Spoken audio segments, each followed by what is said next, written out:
नागरिक को अहम चिंतन करने की जरूरत है, अन्यथा आने वाले समय में भयंकर दुष्परिणाम देखने को मिलेंगे। देखिए खबर।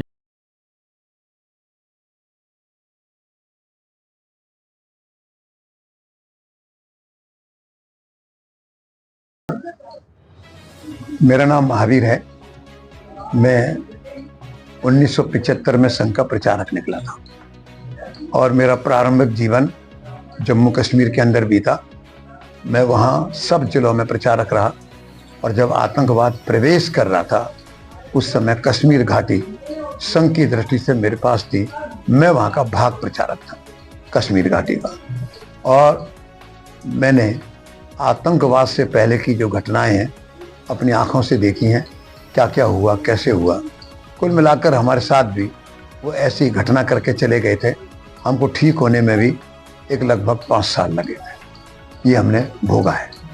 और उसके बाद फिर मैं हिमाचल, फिर हरियाणा का प्रांत प्रचारक रहा 6 साढ़े 6 साल। उसके बाद संघ ने मुझे विश्व हिंदू परिषद में भेजा। पहले गुजरात राजस्थान था, बाद में उत्तर प्रदेश उत्तराखंड आ गया। और मैं कह सकता हूँ और मेरा सौभाग्य है कि राम जन्मभूमि आंदोलन में 2003 से लेकर 2012-13 तक मेरे पास ये जिम्मेदारी रही।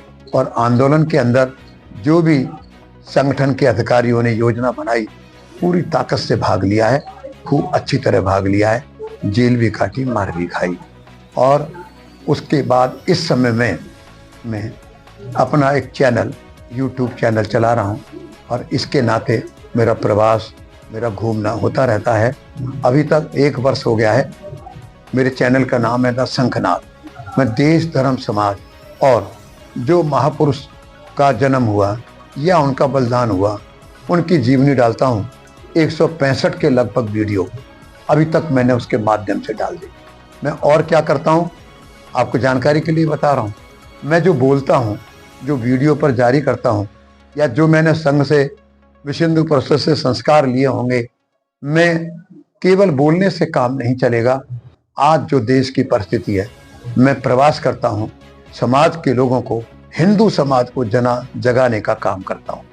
हिंदू समाज जब तक जागेगा नहीं, हिंदू समाज जब तक हिंदुत्व को जीवन में लाएगा नहीं, हिंदू समाज को जब तक संस्कार मिलेंगे नहीं, हिंदू समाज जब तक संगठित होगा नहीं, मैं आज विश्वास पूर्वक इस बात को कहता हूं, अपने अध्ययन के आधार पर, देश की परिस्थिति के आधार पर, आने वाले 7-8 वर्षों में देश को बहुत बड़े संघर्ष से गुजरना पड़ेगा। बहुत बड़े संघर्ष से गुजरना पड़ेगा।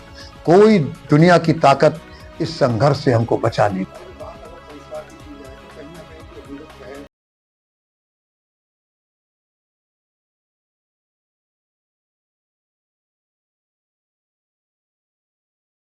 इतना कहूंगा, देश के अंदर लाखों संत हैं। देश के अंदर संघ सहित हिंदू संगठनों के काफी लोग हैं। उनको आने वाले 5-6 साल में केवल एक बात के लिए केवल संकल्प नहीं करना पड़ेगा, घर से बाहर निकलना पड़ेगा। और वो है 7-8 साल में देश की सुरक्षा, सनातन धर्म की सुरक्षा, दोनों एक दूसरे के पूरक हैं। दोनों को अलग नहीं किया जा सकता है। जब तक इनकी सुरक्षा नहीं होगी, हम आने वाले 7-8 साल में बहुत बड़े संकट से घिरने वाले हैं। इसका एक उदाहरण है बांग्लादेश। बांग्लादेश हमारे लिए एक उदाहरण है। जिन ताकतों ने बांग्लादेश में खेल खेला है, वो उन्होंने हमको एक प्रकार से मैसेज दिया है। अब भारत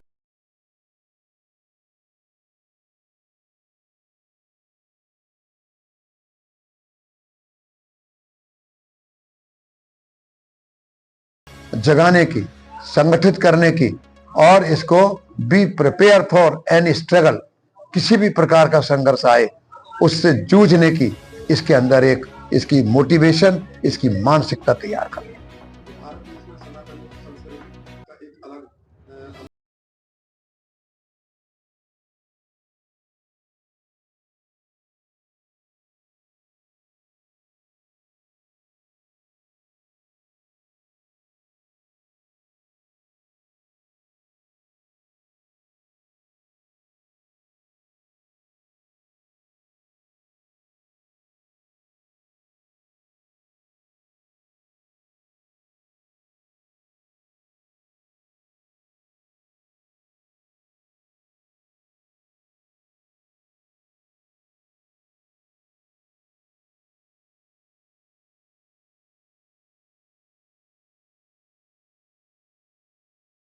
हिंदू समाज जितना जगेगा, जितना संगठित होगा, जैसे उदाहरण दे रहा हूं, जेएनयू में नारे लगे उमर खालिद, कन्हैया, नारे लगे भारत तेरे टुकड़े होंगे।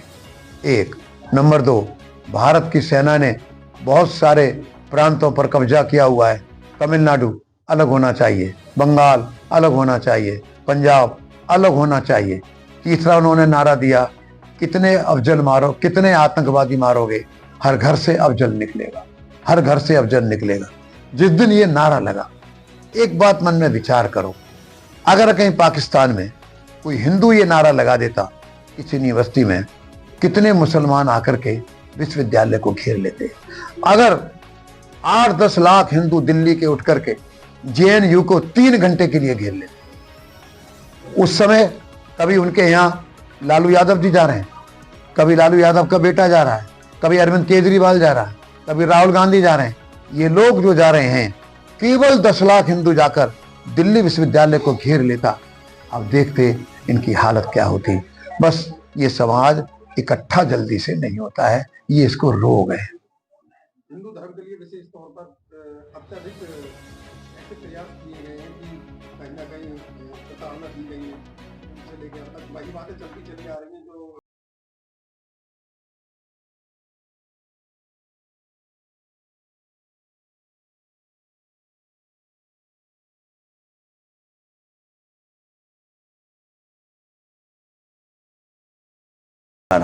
मैं एक उदाहरण दे रहा हूं, मैंने आपको जेएनयू का उदाहरण दिया।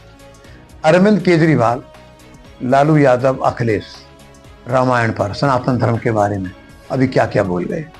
अगर वहां का 1 लाख हिंदू अखिलेश यादव के घर को घेर करके बैठ जाए, अरविंद केजरीवाल के घर कर को बैठ जाए, ममता बनर्जी के घर को घेर करके बैठ जाए, प्रो मुस्लिम ममता बनर्जी क्लियर कट एकदम, कोई शर्म नहीं, कोई संकोच नहीं, 30% वोट मेरा पक्का हो गया, अखिलेश 21-22% मुसलमान वोट मेरा पक्का हो गया, इनकी तबीयत ठीक हो जाएगी अगर 1 लाख हिंदू इनका घेरा डाल दे और चुनाव आने पर इनको सबक सिखा दे।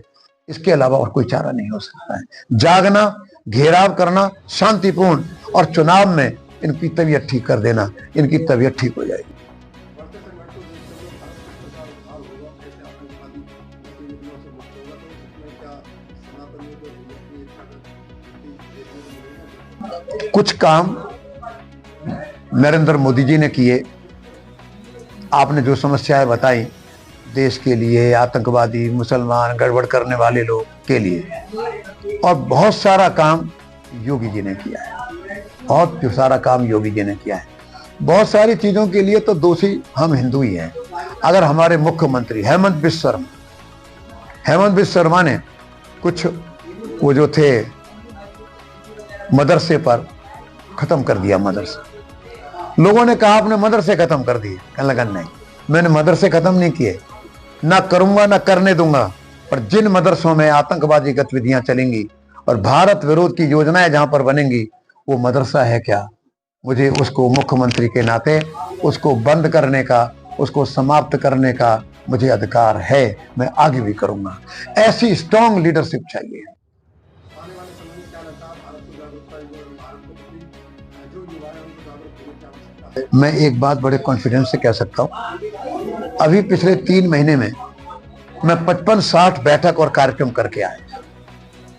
सब जाति, मैं नाम नहीं ले रहा हूं, और वो जातियां जिनके बारे में लगता है ये तो सो रहे हैं, जागे नहीं हैं, उन जातियों के नौजवानों ने कहा कि सनातन धर्म पर जितने संकट आ रहे हैं, हम नहीं खड़े होंगे तो आने वाला समय हमको माफ नहीं करेगा। जागृति आज नौजवान में बहुत बढ़िया आ रही है। औरों की तुलना में आज का युवा 18 साल से 35-40 साल के युवक में मैं बड़े आत्मविश्वास के साथ कह सकता हूँ, मेहनत करने वाले लोग चाहिए, उनको मिलें, संपर्क करें, उनको बुलाएं, उनको ज्ञान दें। आज के नौजवान पर हम आरोप नहीं लगा सकते कि वो सनातन धर्म से या देशभक्ति से निष्क्रिय है, बिल्कुल नहीं है। बहुत अभी भी आपके सामने अभी पूर्वी उत्तर प्रदेश में वो मूर्ति का कार्यक्रम चल रहा था, शोभा यात्रा का, आपने देखा लड़ने के लिए कौन आया, यानी कौन संघर्ष पर आया, नौजवान ही आया। तो नौजवान को दोष नहीं दे सकते, फर्क इतना ही है, हम उनके पास जाएं, प्यार दें, उनके सामने ज्ञान रखें, नॉलेज दें, नौजवान तैयार है, हम जाने वाले बने। आज हिंदू समाज में जागृति खूब आई। और मैं एक भविष्य की बात और बता दूं, मैंने संकट की बात जरूर कही है, पर इतनी बात मैं आपके चैनल के माध्यम से कॉन्फिडेंस के साथ कह सकता हूं, कोई सनातन धर्म को और भारत को नुकसान नहीं पहुंचा सकता, खत्म नहीं कर सकता है। आने वाले 5-7 साल का समय हिंदू समाज का है और ये हिंदू राष्ट्र बनकर रहेगा। दुनिया की कोई ताकत रोक नहीं सकती इसको।